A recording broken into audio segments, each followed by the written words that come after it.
ఏపీలో సంచలనం సృష్టించిన నకిలీ మద్యం కేసులో కీలక పరిణామం చోటు చేసుకుంది. ఈ కేసులో ఆరోపణలు ఎదుర్కొంటున్న మాజీ మంత్రి వైసీపీ నేత జోగి రమేష్ ను ఎక్సైజ్ పోలీసులు అరెస్ట్ చేశారు. జోగి రమేష్ తో పాటు ఆయన సోదరుడు రామును అలాగే అనుచరుడు వారేపల్లి రామును పోలీసులు అరెస్ట్ చేశారు. జోగి రమేష్ ను విజయవాడ ఈస్ట్ ఎక్సైజ్ కార్యాలయానికి తరలించారు. అంతకుముందు ఎన్టీఆర్ జిల్లా ఇబ్రహీంపట్నంలోని మాజీ మంత్రి ఇంటి దగ్గరకు హైడ్రామా నెలకొంది. నకిలీ మద్యం కేసులో ఆరోపణలు ఎదుర్కొన్న వైసీపీ నేత మాజీ మంత్రి జోగి రమేష్ ఇంటికి ఇవాళ ఉదయం ఎక్సైజ్ పోలీసులు అటు సిట్ అధికారులు వెళ్లారు. కల్తీ మద్యం కేసులో నిందితుడు జనార్దన్ ఇచ్చిన స్టేట్మెంట్ ఆధారంగా జోగి రమేష్ కు నోటీసులు ఇచ్చేందుకు వెళ్లారు సిట్ అధికారులు. అయితే జోగి రమేష్ ఇంటికి పోలీసులు సిట్ అధికారులు వచ్చారన్న సమాచారంతో వైసీపీ నేతలు కార్యకర్తలు జోగి రమేష్ అభిమానులు అక్కడికి పెద్ద ఎత్తున చేరుకున్నారు. నోటీసులు ఇచ్చేందుకు వచ్చిన పోలీసులను సిట్ అధికారులు వైసీపీ నేతలు అడ్డుకునే ప్రయత్నం చేశారు. దీంతో అక్కడ కాసేపు ఉద్రిక్త వాతావరణం ఏర్పడింది. ఇక పోలీసులు సిట్ అధికారులతో వైసీపీ నేతలు కార్యకర్తలు వాగ్వాదానికి కూడా దిగారు. కూటమి ప్రభుత్వం అక్రమ కేసులు పెడుతుందంటూ ఆరోపించారు. జోగి రమేష్ ను అరెస్ట్ చేస్తే ఊరుకోబోమని హెచ్చరించారు. ప్రభుత్వానికి పోలీసులకు వ్యతిరేకంగా వారంతా నినాదాలు చేశారు. 2 గంటల హైడ్రామా తర్వాత పోలీసులు జోగి రమేష్ కు నోటీసులు ఇచ్చి అరెస్ట్ చేశారు. ఆ తర్వాత ఆయన విజయవాడలోని ఈస్ట్ ఎక్సైజ్ కార్యాలయానికి తీసుకెళ్లారు. చంద్రబాబు నాయుడు పిచ్చికి పరాకాష్ట. గత 20 రోజులుగా చెప్తా ఉన్నాను, అక్రమంగా చంద్రబాబు నాయుడు నా మీద కక్ష కట్టాడని. రాష్ట్ర ప్రజలకు మరొకసారి చెప్తా ఉన్నాను, ఇది దుర్మార్గమైన చర్య. నా భార్య బిడ్డల సాక్షిగా ప్రమాణం చేసి చెప్పాను. కనకదుర్గ అమ్మవారి దగ్గరికి తీసుకెళ్లాను, ప్రమాణం చేశాను. అయినా చంద్రబాబు నాయుడు రాక్షస ఆనందం తీరలేదు. చంద్రబాబు నాయుడు దుర్మార్గానికి ఇది పరాకాష్ట. ఇదే అంశంపై మరింత సమాచారం మా ప్రతినిధి దుర్గా అందిస్తారు. దుర్గా, నకిలీ మద్యం కేసులో ఆరోపణలు ఎదుర్కొన్న జోగి రమేష్ ను ఇప్పటికే సిట్ అధికారులు అరెస్ట్ చేసి ఆయన విజయవాడకు తరలించారు. అప్డేట్స్ ఏంటి?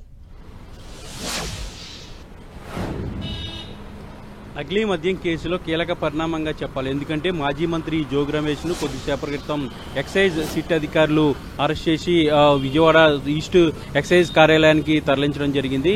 ఈ కార్యాలయంలోనే జోగి రమేష్ ను విచారించబోతున్నారు. అయితే ఈ కేసుకు సంబంధించి ఏదైతే నిందితులుగా ఉన్నటువంటి ఏదైతే జనార్దన్ రావు ఇచ్చినటువంటి స్టేట్మెంట్ ఆధారంగా జోగి రమేష్ ను అరెస్ట్ చేశారు. ముఖ్యంగా జనార్దన్ రావు అరెస్ట్ అయిన వెంటనే కూడా ఒక వీడియోను కూడా విడుదల చేశారు. జోగి రమేష్ ప్రోగ్రాంతోనే ఈ నకిలీ మద్యం తయారు చేశాను, ఈ కిట్ కి సంబంధించి ఈ కొనుగోలు వ్యవహారం అంతా కూడా జోగి రమేష్ డైరెక్షన్ లోనే చేశానంటూ కూడా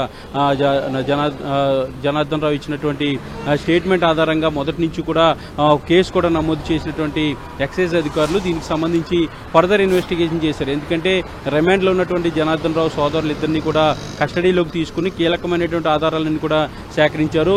ఎవరైతే కస్టడీలు ఇచ్చినటువంటి ఆధారాలు ప్రధానంగా జనార్దన్ రావుతో జోగి రమేష్ చేసినటువంటి వాట్సాప్ ఏదైతే కాన్వర్జేషన్స్ ఉంటాయో వాటికి సంబంధించి, అలాగే ఫేస్ టైంలో మాట్లాడాలంటూ కూడా చేసినటువంటి మెసేజెస్, దాంతోపాటు ఏదో సీసీ కెమెరా ఫుటేజ్, ఎందుకంటే జోగి రమేష్ నివాసం వద్దకు జనార్దన్ రావు వచ్చి వెళ్ళినటువంటి సీసీ కెమెరా ఫుటేజ్లు, వీటన్నిటిని కూడా పరిగణలోకి తీసుకోవడంతో పాటు కస్టడీలో ఏదైతే ఈ కేసుకు సంబంధించి నకిలీ మద్యానికి సంబంధించి తయారీ ఏ విధంగా జరిగింది, కొనుగోలు ఏ విధంగా, దానికి సంబంధించినటువంటి ముడి సరుకు కొనుగోలు ఏ విధంగా చేశారు, యంత్రాలు ఎక్కడి నుంచి తీసుకొచ్చారు, ఎప్పటి నుంచి నకిలీ మద్యం తయారీ జరుగుతుంది, అమ్మకాలు ఏ షాపులకి అమ్మకాలు జరిపారనే దానికి సంబంధించి కూడా ప్రధానంగా కస్టడీలోకి తీసుకున్న తర్వాత విచారించిన నేపథ్యంలో జోగి రమేష్ పాత్రకు సంబంధించి కీలక ఆధారాలన్నీ కూడా సిట్ అధికారులు సేకరించారు. కొద్దిసేపటి క్రితమే జోగి రమేష్ ను కూడా అరెస్ట్ చేయడం జరిగింది. ఈ రోజు తెల్లవారుజామునే జోగి రమేష్ నివాసానికి పెద్ద ఎత్తున పోలీసు బలగాలు అయ్యాయి. అటు ఇబ్రహీంపట్నం పోలీసులతో పాటు సిట్ అధికారులు, అలాగే ఎక్సైజ్ డిపార్ట్మెంట్ కి సంబంధించినటువంటి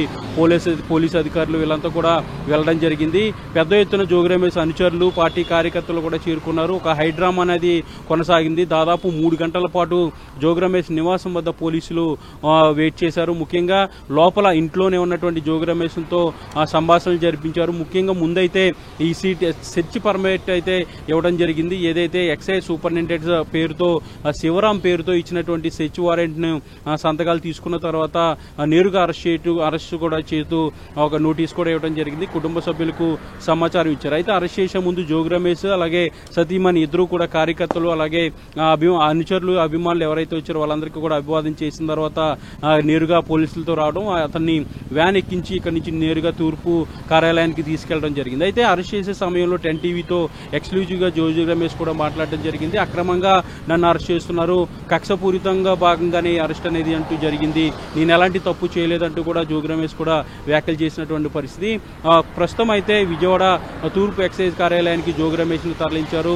ఇక్కడ మరి కాసేపట్లో విచారణ అనేది ప్రారంభం కాబోతుంది. ఈ విచారణలో కీలకమైనటువంటి ప్రశ్నలు జోగి రమేష్ ని అడిగి తెలుసుకోబోతున్నారు. ఎందుకంటే ఏదైతే జనార్దన్ రావు ఇచ్చినటువంటి ఆధారాలు, దాంతోపాటు జనార్దన్ రావు కస్టడీలో వచ్చినటువంటి ఏవైతే ఎవిడెన్సెస్ ఉంటాయో వాటన్నిటిని కూడా సేకరించిన తర్వాత వాటన్నిటిని కూడా జోగి రమేష్ ముందు ఉంచి ఆ ప్రశ్నలు అడిగే అవకాశం అయితే కనిపిస్తుంది. అయితే జోగి రమేష్ మొదటి నుంచి చెప్తున్నారు, నేను ఏ పరీక్షకైనా సిద్ధమే, ఏ ఇన్వెస్టిగేషన్కైనా నేను సిద్ధంగానే ఉన్నాను, ఎలాంటి తప్పు నేను చేయలేదు, కావాలని కక్షపూరితంగా ఈ కేసు నా పైన బనాయించారంటూ జోగి రమేష్ చెప్తున్నారు. దాంతోపాటు నిన్న హైకోర్టులో కూడా పిటిషన్ దాఖలు చేశారు.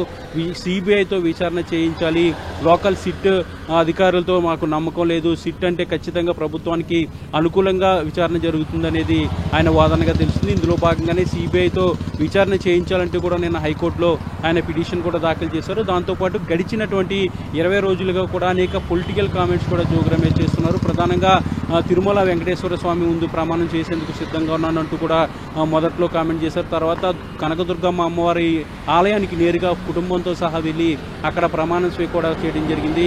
దాంతోపాటు అటు చంద్రబాబు లోకేష్ కూడా ప్రమాణానికి సిద్ధంగా ఉండాలంటూ కూడా ఆయన సవాల్ విసిరినటువంటి పరిస్థితి. దాంతోపాటు ఏ పరీక్షకైనా కూడా నేను సిద్ధంగానే ఉన్నాను, లైవ్ డిటెక్టివ్ టెస్ట్కైనా సిద్ధంగా ఉన్నాను, లేదంటే నార్కో అనాలిసిస్ టెస్ట్ కూడా సిద్ధంగా ఉన్నానంటూ కూడా జోగి రమేష్ చేసినటువంటి సవాళ్ళకు సంబంధించి కూడా మనం పొలిటికల్గా గత 20 రోజుల నుంచి కూడా చూస్తున్నాం. ఈ నేపథ్యంలోనే ఈరోజు ముఖ్యంగా ఈ కేసుకు సంబంధించి ఇన్వెస్టిగేషన్ చేస్తున్నటువంటి సిట్ అధికారులు ఈరోజు ఉదయం జోగి రమేష్ని నివాసానికి వెళ్లి అరెస్ట్ చేయడం జరిగింది. జోగి రమేష్తో పాటు ఆయన సోదరుడు జోగి రాము, అదేవిధంగా ఆయన ప్రధాన అనుచరుడిగా ఉన్నటువంటి ఆరేపల్లి రాము, ఇద్దరిని కూడా సిట్ అధికారులు అరెస్ట్ చేశారు. వాళ్ళని కూడా ఈస్టు కార్యాలయానికి తరలించినటువంటి పరిస్థితి. అయితే ముగ్గురిని కూడా వేరువేరుగా సిట్ అధికారులు విచారించబోతున్నారు. ఈ కేసుకు సంబంధించి ఎవరైతే జోగి రమేష్తో పాటు ఎవరైతే నాతో టచ్లో ఉన్నారని జనార్దన్ రావు పేర్లు ఇచ్చారో వాళ్ళందరినీ కూడా అరెస్ట్ చేస్తామంటూ కూడా సిట్ అధికారులు చెప్తున్నారు. ప్రధానంగా అయితే ముగ్గురిని ప్రస్తుతం అరెస్ట్ చేశారు. ఇందులో ప్రధానంగా మాజీ మంత్రి జోగి రమేష్ పాత్ర ఉందనేది జనార్దన్ రావు ఇచ్చినటువంటి స్టేట్మెంట్ ఆధారంగా సిట్ అధికారులు అరెస్ట్ చేయడం జరిగింది.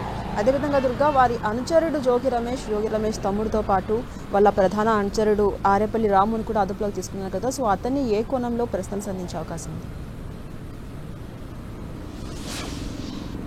అయితే జోగి రమేష్తో పాటు జోగి రమేష్ సోదరుడు, అదేవిధంగా ఆరేపల్లి రాము ఆయన అనుచరుడు, ప్రధానంగా వీళ్ళు కూడా ఈ కేసులో ఉన్నారనేది జనార్దన్ రావు ఇచ్చినటువంటి స్టేట్మెంట్ ఆధారంగా మనం చూడాలి. ఎందుకంటే జనార్దన్ రావు ఏదైతే స్టేట్మెంట్ ఇచ్చారో, ఏ విధంగా ఈ కల్తీ మద్యానికి సంబంధించినటువంటి తయారీ అమ్మకాలు జరిగాయని జనార్దన్ రావు ఇచ్చారో ఆ స్టేట్మెంట్ ఆధారంగా వాళ్ళిద్దరిని కూడా అరెస్ట్ చేయడం జరిగింది. ఎందుకంటే ఈ వ్యవహారానికి సంబంధించి జోగి రమేష్ పాత్ర ఉందనేది జనార్దన్ రావు ఇచ్చినటువంటి స్టేట్మెంట్ ప్రకారం పోలీసులు ఆధారాలు సేకరించారు. దాంతోపాటు ఏదైతే ఈ ప్రాసెస్ లో జనార్దన్ రావుతో పాటు జోగి రమేష్ సోదరుడు, అదేవిధంగా ఆరేపల్లి రాము ఇద్దరు కూడా ఉన్నారనేది జనార్దన్ రావు ఇచ్చినటువంటి స్టేట్మెంట్. మరికొంతమంది అనుచరుల పేర్లు కూడా జనార్దన్ రావు ఇచ్చారు. అయితే ప్రాథమికంగా ఈ ముగ్గురిని అయితే ప్రస్తుతం అరెస్ట్ చేశారు.